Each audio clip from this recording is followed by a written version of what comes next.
Darc and Moody, Moody and Darc. It's been real from the start. Speak the truth, then you playing your part. Nothing fake here. We've been real since daycare. Some change, some stay there. Came from the streets, we speak for the streets, we speak for the youth.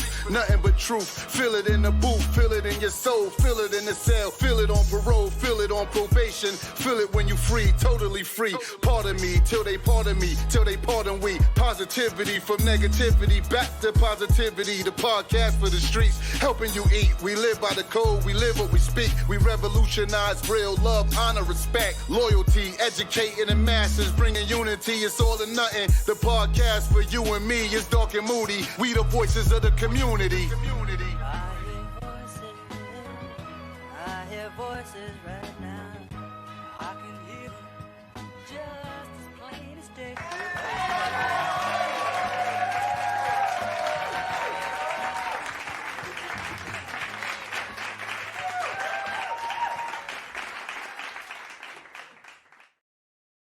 Yeah. What up? This your boy Darc. Yeah, this your boy Moody, man. No, Dan, it's Darc and Moody, all or nothing. You know what I mean? This is what we do, man. It's been a lot of stuff going on lately in the medias with juveniles, with parole, with people being released. We got a brother here who's in the mix. I just found out him and Darc live in the same place. He might be a project nigga.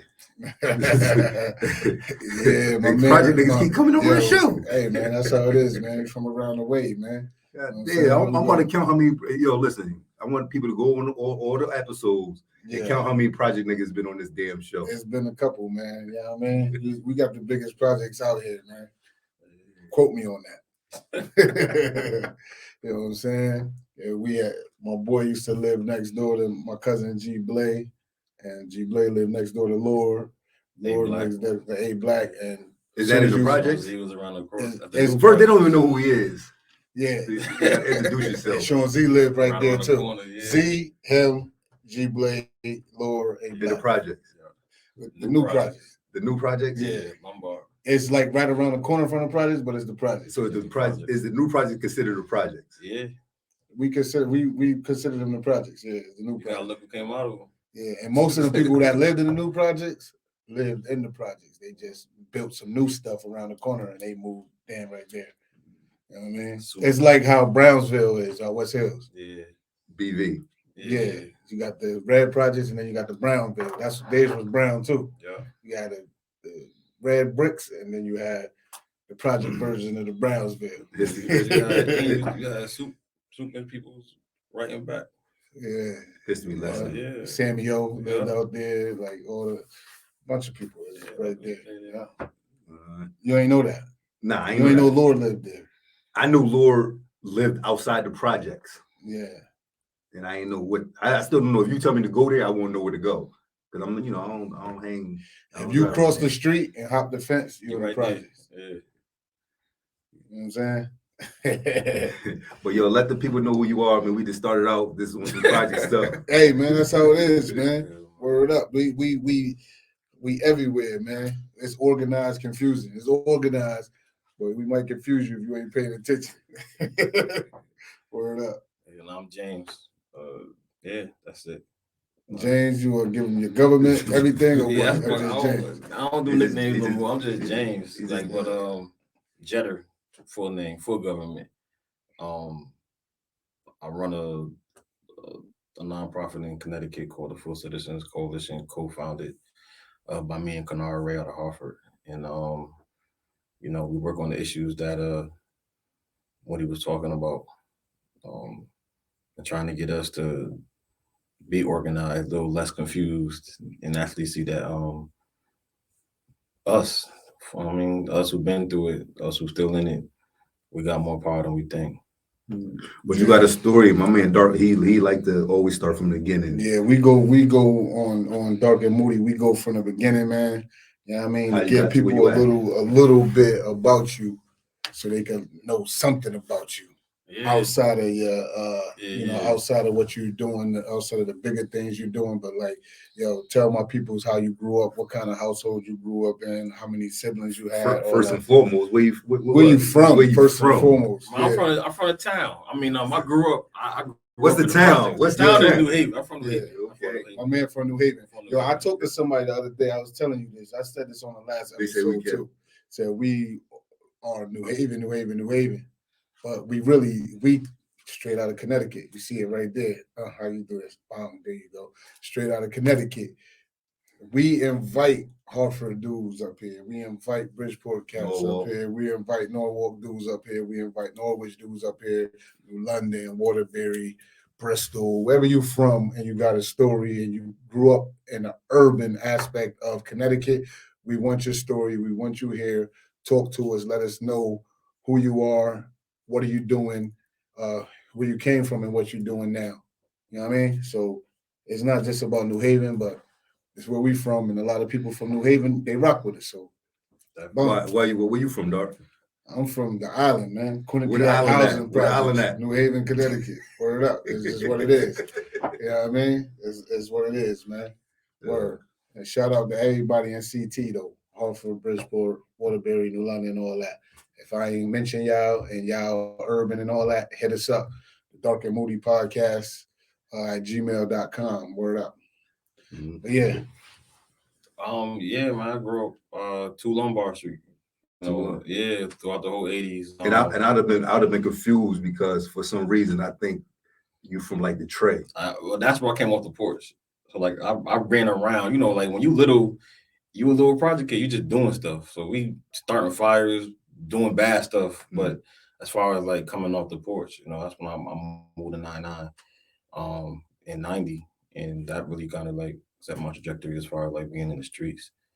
But at roots, I grew up 2 Lombard Street. Me, my brother, my sister, my mother, my father, whenever he was not in jail or not, going through his addictions, he was around. And then once he passed in 89, my mother kind of packed us up and we moved to Edgewood. That's when I never knew you lived over there. Yeah, I lived there. See? New information. Yeah, I know him from, listen, he lived next door to my cousin. Yeah. Gary G. Blay. Yeah. So I go to Gary crib and Laura crib every day. Yep. And I see him and his sister. I see them. Like I go in the crib, I see them. He running around doing what he do. He's a little younger than us. And his sister like my age. Yeah. So I used to see her all the time. I had to run around with Johnny. He was like little. Before, by the time I left though, everybody was like, the older dudes was doing older things. I was still a kid. Well, we moved. That's when we moved to 99. And then, from there, ventured off the porch as we all do, and ended up in a pair of cuffs at a young age. Yeah, but what schools? What schools? What elementary school you went schools? To? Yeah. Man, K through 4. Where you go? I went to West Hills, first through 8th grade. I went to West Hills from Valley Street to the one by Long Wharf on the Old Boys and Girls Club. And from there, Hill House. And then I got kicked out of Hill House and went to Career. You never went to Clinton Ave? Never went to Clinton Ave. Never went to Fairhaven? Never went to Fairhaven. I got bus to school every day. You taking this project badge? I don't know, man. I might have to take it. You ain't never going to school before. You taking this project badge? During those times, though, during the Clinton Ave days, you lived in the project. I lived in a new project. Yeah, you could have walked the Clinton Ave. I could have. I literally caught my bus on a corner of Clinton and Lombard.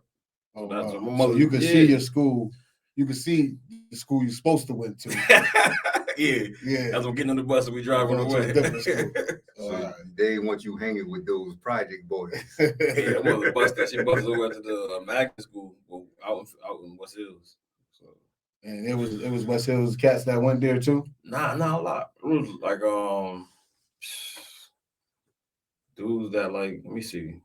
You someone that joined on Sergeant Drive over there, the hill. Yeah, that's named West Hills, but that's not the West Hills. West Hills school. Not West Hills. Like I went to school with YG from Glenn Ellis, like YG from down Blackline, Donnell Alec Like them was like my boys. Like we were from all over, just at a magnet school. Like yeah, Robbie D, like dudes from all over, just at a magnet school. Yeah, that's cool though. That's like different. Yeah, it's real different. That- Whole lot of white kids. Yeah. And then you went to Hill House from Hill there. House from From one of what grade is West Hills though? First, it's K to 8. So I went there from first grade to 8th grade. Yeah, that's then a I long went time. yeah, long time for one school, right? Yeah, 8 years in one joint. Yeah. Sheesh. Well, they do that in a lot of other states. I'm gonna start do that. They do that K straight through through 12. 12. They do it straight through Yeah, my son, he was like, Dad, get me out me of outta here. here. And I'm like, I can't do nothing for you, Britt, man. He did the whole thing. He did from like first grade to high school, but the high school switched over to Amistad, the old Martin Luther King. Yeah. So the other one, the elementary, was in Detroit. Yeah, So he went to the one in Detroit, and then he went to the one on Dixwell. Yeah. So, but the same people went there. It's the same Amistad, yeah. It is different buildings. Yeah. All right. So everybody he was with. Yeah. And what son is that? Trey. All right. And they had to wear uniforms. That's crucial. Yeah. He hated that. Yeah. Save money though. Save a lot of money. Save money. A lot of money. Word up. Yeah. So boom, where we at? We with the what was the illest thing? Best thing about West Hills Magnet School for you? Friendships, man. Like you grew up with people. Like you really grew up with them. Like from all over the town. You had real friendships because you was around the same people from, kindergarten, 8th grade. Like not too many of us transferred out of the school, so them was like solid friendships that I still got. So to those who are still living, So I think that was like the dopest part. Yeah. How many of those guys fell, like passed away that you went to school with, like your age bracket, your demographic? Just from West Hills, or just period? Like, from that school. From that school, not too many. 3 from my age bracket. From that school, 3. Yeah. But D Nice was like my childhood best friend. Yeah. So that one hit me. And what about like growing up? Like how many people that you feel like you lost that like friends growing up? Stop counting. Like at this point, because the weird part is I think been losing more lately over the last 10 years as adults than, but in high school, lost a lot of friends. You got desensitized to it, or it was like it hit you hard every time? A mix of both. Like it hit you hard, but you also get used to it. It becomes almost like normal. Yeah. A sense of normalcy. Yeah. But when you get older, you understand it, man. That's yeah. Now being like in a different age bracket, a parent, adult, yeah. Losing somebody now is different, like a lot different. Yeah. Even though I feel like our generation, for me, growing up in the 90s, being involved in the streets, it was worse to me than it is now. But as a parent, it's bad as a parent, and seeing this stuff like, yo, these kids out here doing this, and you was a part of it in a sense, not the actual slayings and all of this, but just being a part of that culture, the street culture. It seemed normal back then, and it was bad, it was crazy, and it was normal. You know what I mean? And thinking about it, it was worse then than it is now, but a lot of senseless stuff be happening now, and we see it. You know what I mean? Yeah. So we got to try to change that narrative. You know what I'm saying? Yeah. So we speak the truth and for the youth too. You know what I'm saying? Yeah, the truth is, Mr. James got a story to tell because he was once in, I don't want to tell you a story, you were formerly incarcerated brother. Yeah. I went in at 17, served 19 and a half, came at 36. Came home early because of the juvenile parole law that So you went in at the age of 17 and did 19 years. Yeah. And you were still in high school when you went in? Yeah, I just finished my junior year. Yeah. I was still going to school. I liked school. So I kind of rocked everybody. But you know. It was unexpected to people. Yeah. To most people it was unexpected. But I don't think that I don't think it was too unexpected to a lot of people either. Because like once you outside, you outside. Yeah. And that just puts you in an element to where things happen. Like you're involved in things. Like you don't get to dictate what the streets present to you. You just gotta deal with it. And I think that we learn a limited set of choices. Like we learn a limited set of choices on how to deal with stuff because it don't allow for too many choices. Like we're not going to think through things we're not going to resolve things in conversation at that time. In that era and at our ages, that wasn't how things got resolved. I think we had to grow and learn that. I think we had to grow and learn as a city. Like our age demographic, it took all that we went through to be able to really be like a city. We was a divided town. Yeah. You know what I mean? To where like a lot of those divisions, like at our age, at this point, they don't make sense. Like that's why to me the losses now feel the way they feel because it's like they've been through too much to still be losing people. Like it don't make sense. Yeah, like being like super divided, coming from the city and hearing about how they operate in other cities in Connecticut, it was more unity with them people than what it was for us in this city. Yeah, you know what I'm saying? Yeah. I mean, I live in Hartford now, but I'll be like, I come home, you see a different city, but then I'll be looking like, yo, dad, the thing that like we used to hold dear, like it was never ours. They just took it. I mean, it was there to take. They took it, they rebuilt it, they tore it down, they moved other people in, they neighborhoods shift, and it's like there'd be so much history, so much memory tied into it, and then just be gone. You know. Right. All right. So you was incarcerated. You want to share what you was incarcerated for, or? Yeah, I went in for robbery, felony murder. Yeah. Received a 30-year sentence with 5 years special parole, and did 19 and a half of that. I came home, and I came home in April of 2017. So if you wouldn't, the juvenile law when it came about, I'll still be in you prison. Still be in prison right now? Yeah, I'll still be in right now. So you've been home for like what, 6 years? 6 years.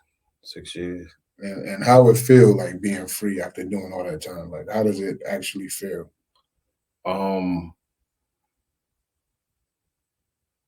It feel, I don't even have a language for it, man. Like being home, being active, like ain't no feeling like it.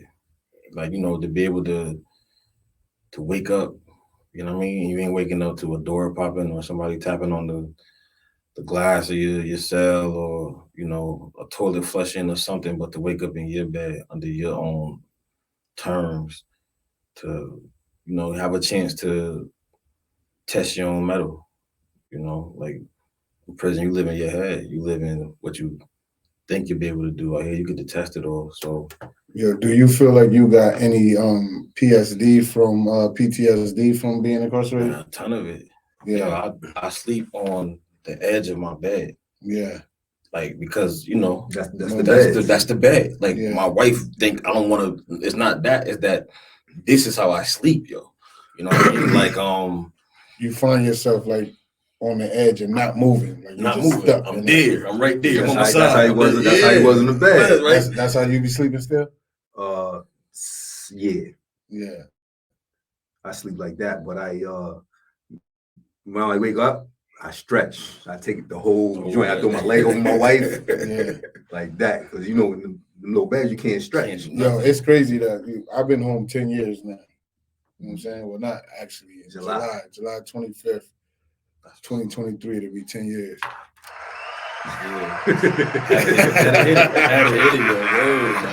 Yo, Word. but I say that to say, like, even sometimes now I do that too. I sleep on the edge of the bed. I don't know if my wife like peep it like sometimes, but then when I wake up, I notice it and I get closer to her and I'll grab her and hold her, put my arm around her because I don't want to be.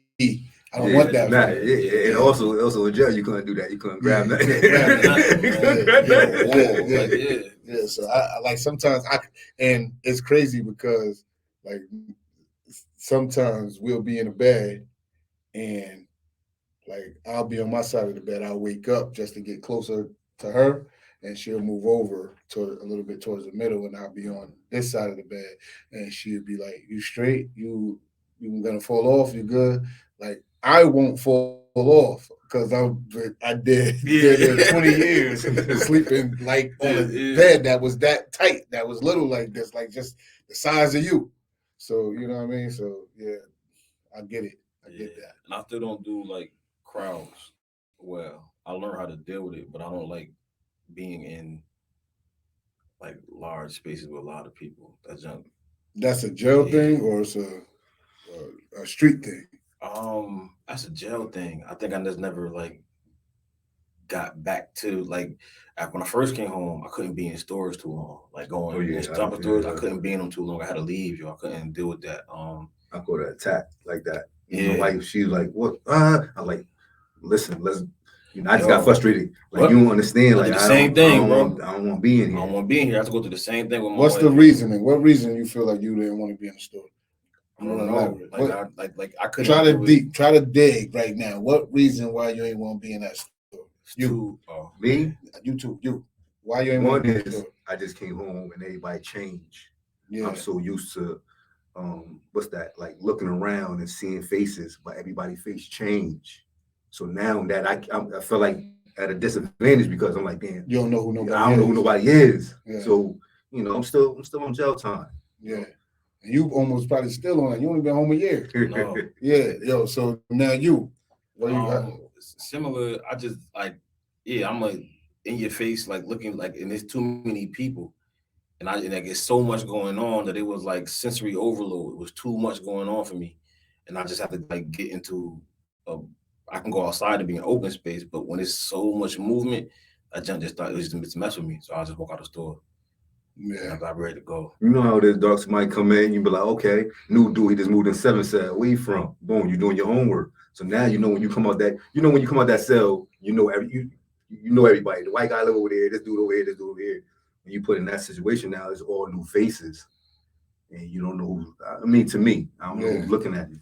What about people telling you what to do or suggesting you do this or do that? Yeah, that's like a CO. Yeah. And people don't understand. They'll get upset with you. They'll be like, first, just calm down. People have been telling me what to do for 20-something years. Yeah. Come out the cell, make my bed, go out here, rec time, shower time, phone time. So when somebody else say it, and now I get to confront that person because now I'm like, I can confront you now. You ain't a CO, I can confront you. Yeah. Anger might come out. You know what I'm saying? They don't tell me what to do. You know what I'm saying? So it look bad. How you feel about that? Like you have issues with that? I had issues with not that. I had issue with clothing. Like I had a job and they always make you want to tuck your shirt in, and I couldn't. And I was like, it felt like I was back in Cheshire. You know, you hear the guy like, tuck your shirt in, and that just driving me crazy, yo. So like, that's why like now I just wear hoodies and. I want to wear like I work for myself at this point, but at first like that just used to really like it was triggering to mess with me a lot, and I had to find ways to not have my shirt in, and they'd be like, yo, you gotta take your shirt in. That's like it's just remind me of prison. That used to really frustrate me. What about you, Doc? What up? I don't like.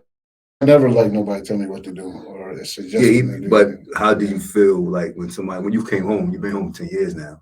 But when you first came home, y'all first made that good old reversal, you know what I'm saying, out the courthouse. Like, of course, it was things you had to get used to, like shower shoes, going in the shower without like bare naked feet. It took a while to adjust to not wearing shower shoes for me. Like, I probably wore shower shoes for like a year, maybe. And then, And it feel kind of normal now to not wear shower shoes. Like it's a sense of normalcy. Like the bad thing, yeah. I don't never like having my back to the open. Like I can't have my back to the open still, and that could be from jail or the streets or whatever. But like when we go to restaurants, like you, like that particular seat to sit with my back. There's nothing behind you. Everywhere, yeah. It's just a wall behind me. So that's the thing. I don't want nobody walking up behind me. You know what I mean? So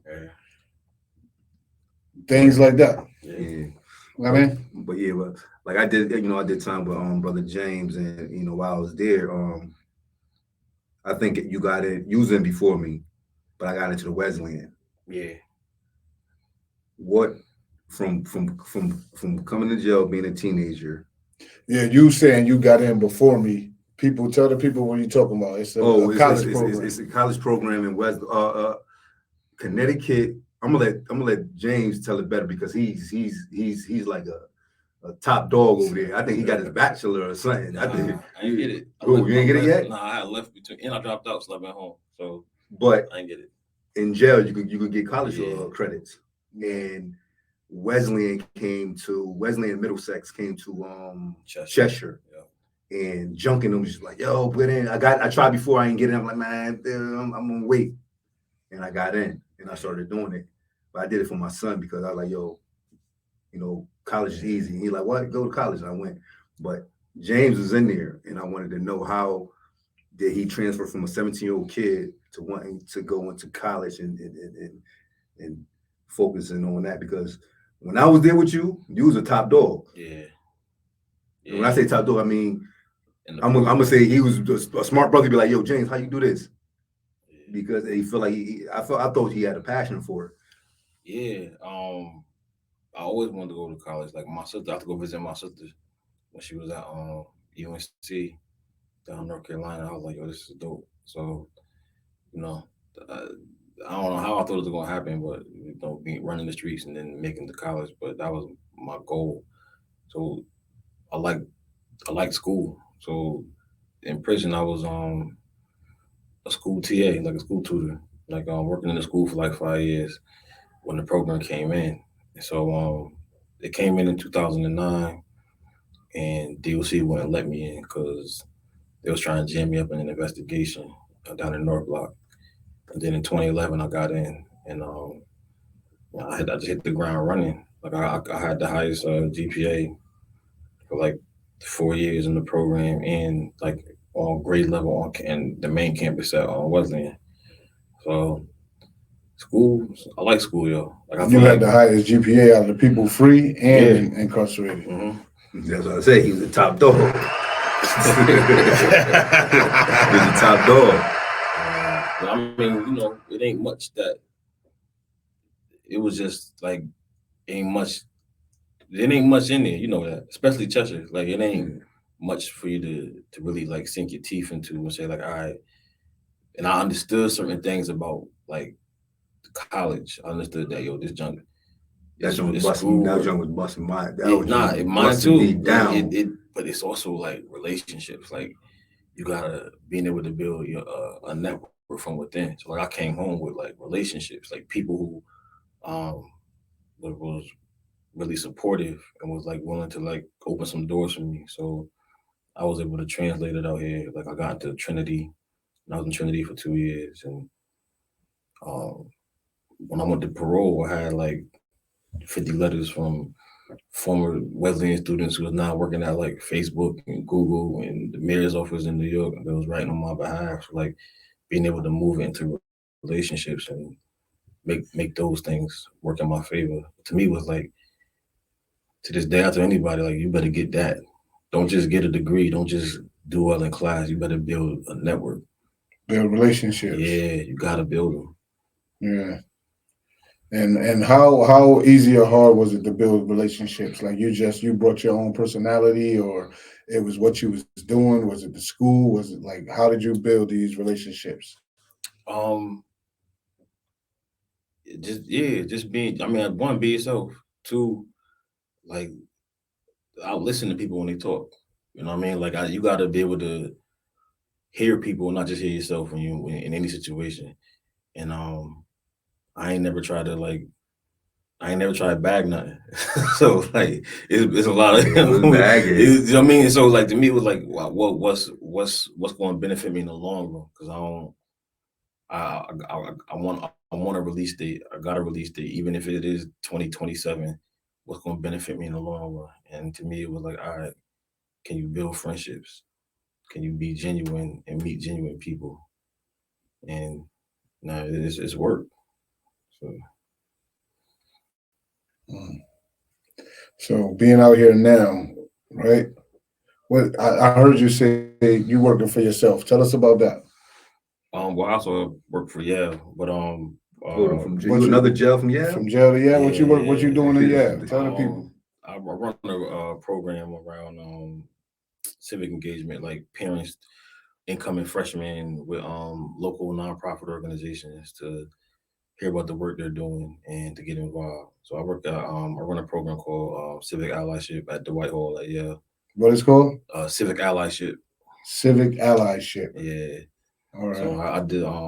I started working at Yale I had a fellowship through the Tao Foundation to go help build another college and prison program. I helped build the Yale program at McDougal with Zelda Rowland. I remember Zelda. Yeah, so she gave me a fellowship to come build that program with her, and then I had created a program and pitched it to her as like a director at Dwight Hall, and he picked up my program.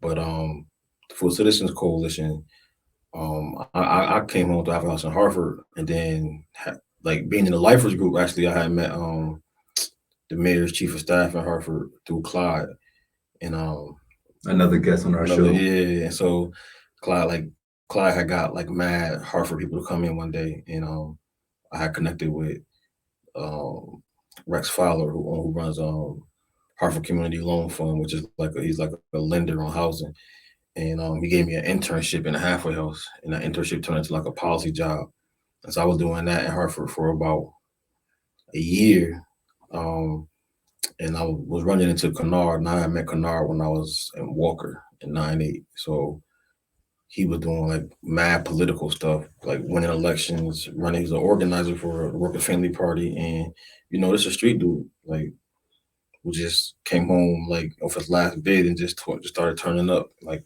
politically. And so we started connecting, and he was like, "I'm about to start something. If you want in, just let me know. We can do it together." So that's who you did the Full Citizens Coalition with. Yeah. So Ray. Tell me about. Do you have a logo for it? Yeah. I don't know. Since I don't know how you're gonna pull it up, but yeah, the Full Citizens Coalition. But he's there. Okay, so tell me about that. What's the check mark about? The check mark is, it means that you voted. It's a sticker they give you after you come out the voting booth with the check mark in it. This is about we ran a 3.5-year campaign to restore the voting rights to dudes on parole for felonies in Connecticut, because prior to that you couldn't vote. So you out here and you gotta. So they can vote now because of you. Yeah. Because of your Full Citizen Coalition. Yeah, we changed that law in 2021. And people incarcerated can vote too. Nah, yeah, that's our current fight. That's one of the conversations that that I went to for the Darc and Moody is to get dudes in jail to be able to vote. Yeah. And you feel like people that's incarcerated, you think that their vote on the street matters? Man, it matters so much because we don't vote on the street. So like, I know dudes, man, like I don't really give prison credit for too much because all prison offers us a space. We warehouse. But in that space, you also get a chance to think, sometimes with clarity for the first time. So giving dudes the opportunity to understand how impactful they can be in their community, that changed our relationship with our community. Like it's thousands of us in prison from New Haven, Hartford, Bridgeport, Waterbury, thousands of us. And so when you got cities where your mayor, you need 8,000 votes to become mayor, but you got 1,800 dudes from New Haven in prison. Yeah. Right? Do That's you feel like vote. it should be a time limit on being able to vote in prison, like a amount of time? Like, say someone has life in prison and they won't be able to impact the society if they're in prison. Why not? Like I might have life in prison, but I got kids, sisters, mothers. I got family. Like my ability to be active and to have understanding that they might be too busy living and trying to stay afloat to gather. My vote means something. My ability to inform them on what's going on, all that play a part. We still in our community, yo. Like you think about the weight your word hold with your family while you was incarcerated. You know what I mean? Like that's important to our community. Other communities they gonna understand how important the vote for dudes in prison is to their community, yo, because our word go far with our family, our word go far with our people. So us being able to vote, have an understanding of the impact, because just because you're doing life in prison don't mean you're not community anymore. Like that's the part that we gotta, because think about having a life sentence and community embracing you, because community always felt your absence. Like when that's done, whether you get commutated, whether you make parole, whether you get exonerated, community always felt your absence. And so the minute you come back, they feel your, which means that you was at all times you were still community. And even if you're doing life, you deserve a say because you got peoples out there. And the way that they do it, like in 2021, they also ended prison gerrymandering. So that's the other impact, that if you got Cheshire, for instance, or McDougal, 3,500 people in McDougal, the McDougal Walker complex. The majority of them from Hartford, New Haven, Bridgeport, Waterbury. Attached to everybody's body is tax dollars. All that federal money was going to Suffolk, right? So they getting extra money because in this all white town, they got majority of the 3,400 is black and Puerto Ricans.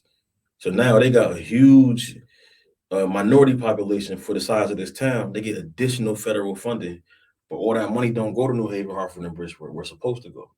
So if all the money going that way, how then and you incapacitated, you deserve a say. That's still taxation without representation. And those are things that like this nation was supposed to be founded on. But that's actually just a continuation of slavery, man. They've always wanted to count our bodies, right? But never have any benefits to count your bodies, but not count your voice. Yeah. And get paid too. So I don't care how much time you're doing, your voice matters. Yeah. And this is what's going on today. I'm just showing you a recap. My boy had 100 years. He got exonerated. He had 30. He got parole. I have 40. That's 170 years standing before you. My boy came home. He's an entrepreneur. He's a restaurant owner. Shout out to Lais, the Spanish restaurant, man. 2779 Dixwell Avenue. Come get that beautiful food. Got the beautiful wife who make all of these crazy recipes that y'all enjoy. Came out of her brain, and she runs La Isla like you've never seen before, man. Yeah. And he's there. He's putting smiles on families' faces in Hamden and New Haven and Waterbury that's coming to visit his spot. And he's a great father. You have my brother here, who while in jail as a young boy, went to college, came home, helped provide college back into a facility. You know what I'm saying? And he's out here using his voice to help people vote, right? And then you got me. And right? you actually have people being able to vote. Parolees can vote now because of the Full Circle Coalition. What is it called? Full Citizens Coalition. Yeah. And then you got me. I don't do much, but I try to, put smiles on family faces and bring brothers to go see, mothers to go see their sons in jail and stuff like that. Why wouldn't you want someone to come home and be productive in our community? Why would you want to stop brothers from coming home that's doing good, that have changed? Why would you want to stop them from coming home when you see you got 3 brothers right here that could show you that we make a difference? Yeah. Man, but that's the thing. Like the community don't want to stop it. They did. If you look at like the way this thing played out with these commutations, we come from the most racist and era of criminal justice since the civil rights and the lynching era. Like we come from the crack era. Like they had a whole theory called the super predator theory that governed our bodies. That's how they set laws in the 90s. That's what they was super. They was over punitive, right? And that's all that this junk is addressing. It's addressing these dudes coming home with been in prison 20, 30, 40 years, but they put a family from Groton on the news and make them the face of victims. They put the loss of a white women as the face of victimization, but we fill the prisons. Our communities fill the prisons, and so they able to create white backlash around our release by making it the voice of the victim a white woman and her family, and that's racism, yo. Like our community need to be able to call that out and say that, yo, we don't agree with this. We don't stand with this whole movement to end these commutations. Because you're talking about dudes who went in. The average age of dudes of the 44 dudes that got commutations was 22. That's the average age, right? Some as young as 16. None really older than 25. And so when dudes are coming home 45, 48, 50, 44, they're not that same person, yo. That's damn near impossible that they that same person. And if you look at the body of work that dudes is coming home to get involved in their community. They're coming home to put their family back together. They're coming home to be fathers. Like that's the best way to prevent future generations from going in. We came home to be a father, to like, you know what I mean? Like, man, to tell my grandson that, it's like, what is it was, I got baptized off a Luke. I forgot the number, but it's if don't stop, get it. Nah, it's if God, it's not 99. God gonna come back for that one. You know what I'm saying? So if I could grab one child, just one child, and alter his, I won. So I'll send a text real quick because we also FCC we shooting a documentary about Malik Jones, but not Malik Jones. Not Malik Jones. Oh, not from Fairhaven. Natural. But people, I know you're talking about natural, but people forgot about Malik Jones. When that Floyd stuff was going on, I was in prison upset. I'm like, yo, y'all forgot about Malik? Like. Yeah, they just had something from Malik recently too. I think I think just passed. And brothers been organizing with Emma Jones, man, and trying to keep Malik voice alive in Connecticut. Yeah, they've been killing. Yeah. Look, people be like, oh, what's Connecticut? Like I'm gonna tell you what's Connecticut. I'm gonna tell you what's New Haven if you want to know about New Haven. Look how many people got exonerated from New Haven. Just look at the numbers. Just like, and it ain't over. And then look at another town or look at another state, and I bet you we'll come close. Either we're in the league or we'll come close. How many brothers got exonerated from New Haven, Connecticut, even throughout the state of Connecticut? And then how many people got killed by the police that nobody talk about? The young boys that got killed by the police beating it, the police getting found guilty, but then I never saw this. He got his case overturned right there. They're like within a week. Your case took 17 years to get overturned. 17 years. His case got overturned with the next week. He never went to jail. Yeah. How they overturned it? What was the issue? I forgot. I read the book and I read the story. The New Milford cop put his foot on that guy's back and killed him. His boot print on it was on the dude t-shirt. Having like 99. Yeah, his boot print on the dude t-shirt. They never he didn't get it. It wasn't that he got it overturned in a week. It's that they found him guilty on like involuntary manslaughter. They set his appeal bond at 25. So he never went to jail. So he never went to jail. Yeah, they wound up throwing the case out. What's your appeal bond gonna be? $3 million. $3 million. Yeah, probably. It was that, probably. He had his foot on that dude, yo. He shot that dude with his foot on him. Like his boot print was on the dude t-shirt. and he hit him. Yeah, hit him. with a gunshot. That's a Connecticut story. You see the young boy for the 13-year-old boy that got killed and same time frame out in Hartford. The one that the police jumped in front of his car and blamed him. No, I'm talking about not that one. Then. That one was recent. He jumped in front of the car and then blamed him and said he jumped in front of the car. How are you in danger if you jumped in front of this man's car? Yeah. But before Tamir Rice, Hartford had a case like that. Dude, cop blamed the 13-year-old.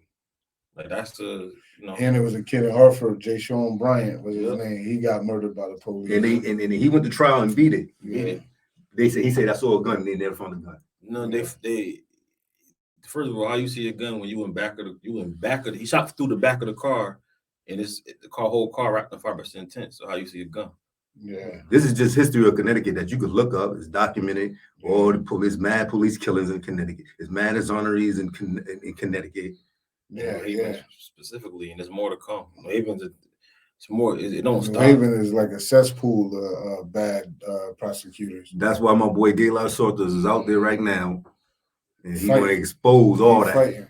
Yeah, Lord fighting. Fighting hard for that, man. 100%. He's fighting. Yeah, we got about an 8-minute documentary coming out about all of that, about around that case, the prosecutors. For perjured witness testimonies, it's a common story. So it's a common story across the whole country. Like it happens. Yeah. I want y'all, if you're watching this and you're not from Connecticut and you're watching this, I just want you. I'm gonna talk about my boy Darc joint right quick. Like his man got time for perjury. I still never seen somebody that they say lied get time for perjury. I still never saw it. Yeah. I still never saw it. Yeah. So, because the dude testified for me, they gave him. I still never saw that. He need to be compensated for real. For real. He do need because if he went to, you talked to him about that. Yeah, he went to jail for testifying for me, and it was a crooked trial. My trial wasn't right and exact, and he went to prison for his testimony, and he didn't lie. He said, I believe I was watching Def Comedy Jam on TV. It was a comedy show, but he used the word Def Comedy Jam, and then they brought a HBO representative, somebody from Def Comedy Jam, and the show. And then they asked me, before they did all that, did you watch Def Comedy Jam? Was y'all watching Def Comedy Jam together? I was like, yo, I don't remember watching Def Comedy Jam. Like, no, I don't remember that.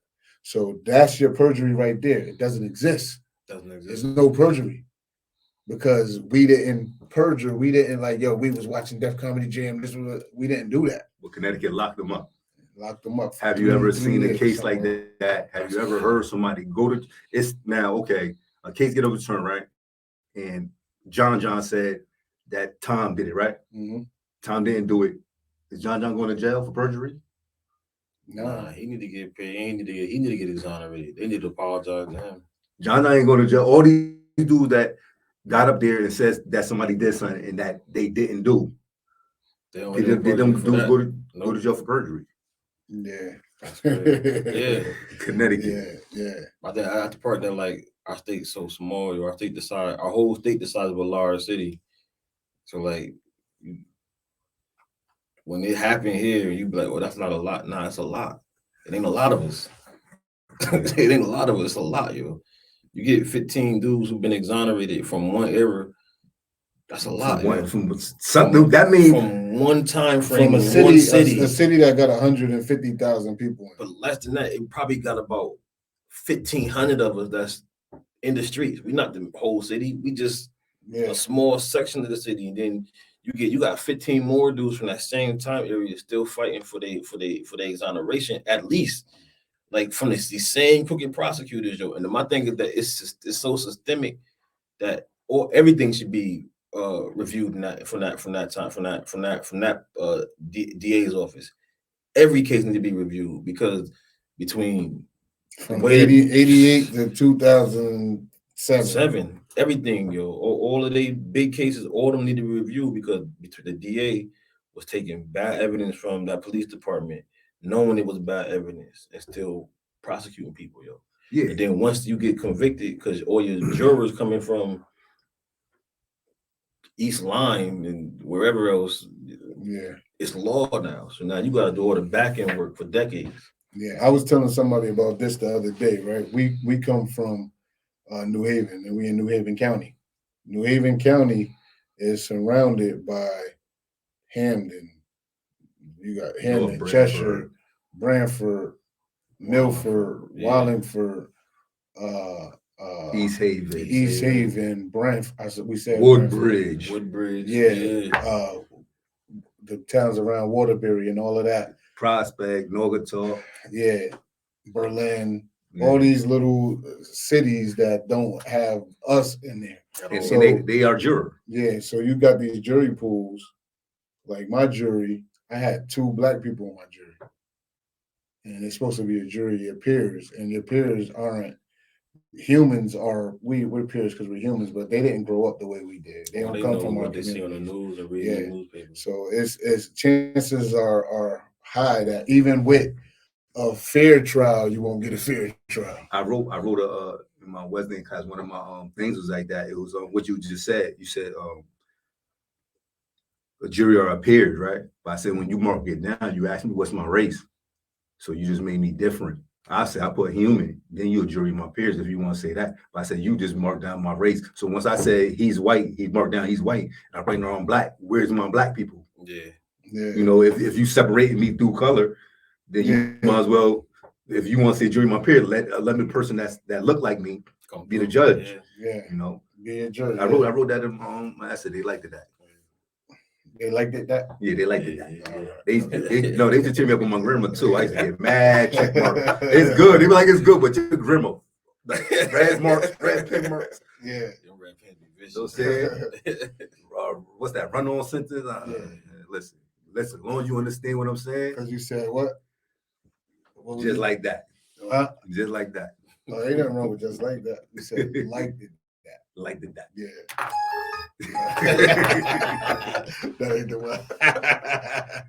Yeah, man. But I talk about that when I was at the Capitol with James about when we was with Troy Streeter, and I thought I could vote for him. Yeah. I thought I could vote for him. What? I'm from Hamden. I ain't know that. Yeah. You know what I'm saying? If people might think, oh, you supposed to know that. I ain't supposed to know that because I ain't grow up like that. I don't care about no voting. Yeah. You know what I'm saying? Like, we was talking about, like, me and my wife the other day, like living in a city that you're from, if you want to run for office, like if you want to run for mayor, you have to be a resident of that to run. Like, you can't live in Hamden and be like, yo, I'm running for mayor in New Haven. Right. Even though you're from New Haven, grew up in New Haven, all that, you can't. You got to move back. You got to move back to New Haven if you want to be the mayor of New Haven. Yeah, I learned something like that real fast when I got married. I got married in New Haven, but I went to Hamden. We went to go get something in Hamden. I think, and they were like, yo, you can't do that. The dude signed it in New Haven. You had to be signed in Hamden. To do what? We went to City Hall to get our marriage license. Oh, okay. Yeah, but he married in New Haven. Yeah. So they were like, you have to be married in Hamden. You're not really married. Oh no, we got to fix. It's just the licensing issue. The licensing because I wouldn't have had known that. You know, I'm like, well, okay, I got the dude. We did the ceremony in New Haven. I'm in Hamden. Let me get. So I'm trying to follow what's going on. I got married in Puerto Rico. Yeah, so you married in Puerto Rico. You got your certificate in Puerto Rico too, right? Yeah. I was getting my certificate in Hamden. Oh, but the dude married me in New Haven. So you had to get the certificate from New Haven? No, the dude, he had to marry me in New Haven and sign. I mean, he had to marry me in Hamden and sign Hamden on the thing, but he signed that he married me in New Haven. So when I went to go get my my marriage certificate from the Hamden town hall, it said New Haven. It says New Haven. So I had to go to New Haven and register there. Yeah, that's what I'm asking. Yeah. But we registered in Hamden. Yeah. So we fixed that. Yeah. Yo, it's a fraud. It's a sham. Even if it's a fraud, July 29th. It's better than a sham. Even if it's July 29th, you know, it's gonna be official. So yeah. Word up. Shout out to the married people, man. We Yeah, all, man. we, you know what I'm saying? What's Yeah, up? he married. He got it. He What was got that? it. What was it? You know what I'm saying? He said Yeah, he like, sleep on the side of the bed right here. Yeah. He got the wife over here. She like, yo, why you ain't trying to touch me? You know what I'm saying? He like, I got my knife over here. Don't touch my mackerel. Yeah, man. But word up. Shout out to everybody out there from Connecticut, man. Not just New Haven. We love y'all in Connecticut, man. Word up. Darc and Moody, all or nothing. Beyond TV. You can check us out on Beyond TV. You can check my boy Rock at the World Clothing, 59 Welly Avenue, across the Welly street from Avenue. Evelyn. You know what I'm saying? Go get that good drip. I got this shirt from there. You know what I'm saying? Laugh now, cry later with the skeleton heads and all that kind of fly. You know what I mean? And shout out to my New York Knicks. Oh, You know what I'm saying? shout out to the Lakers. We won. Listen, they just lost last night. Listen, Yo, shout out to the won Lakers. listen. That wasn't supposed to be there. Shout out to the Lakers that they said it wasn't supposed to be there. Yo, shout out to the Knicks that just made it to the second round. We stopped Cleveland, and we're going to do the same thing to Miami. So catch us in the Eastern Conference Finals, man, meeting up with Boston or Philly.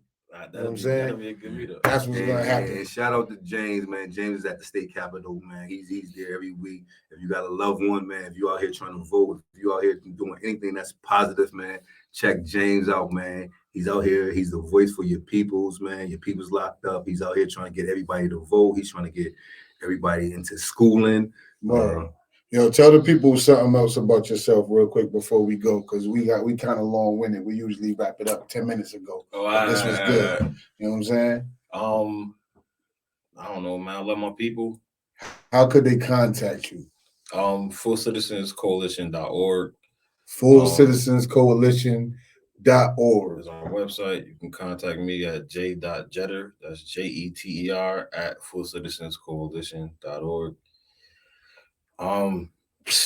Hit Moody. Moody, send me a text. I mean, you need any volunteer work for anything that's going on for your upcoming future? We got some stuff planned. I don't want to let too much out the bag right now because we need to do some strategizing amongst ourselves real quick. And by ourselves, I mean those who've been in the system outside of the eyes of other people, so we can get ourselves on one accord. And you need me to speak to some people. You know what I mean? I might have something to say to the people, man. Yeah, man. But yo, we got to connect on some nonprofit stuff. I heard you talking about that. Me and my wife got a nonprofit going on. We're trying to umbrella a few things under the nonprofit that we created. Yeah. So we looking for funding for the nonprofit. And I hear you talking about the nonprofit. So, you know what I mean? Get at me, saying it on camera. Lock him in, Darc and Moody, all or nothing. My boy James, hit him up. We hitting him up. Make this shit happen. And yo, we love y'all, man. Darc and Moody, all or nothing, man. We here. People do change, second chances. People change, second chances. The Ellis. Definitely.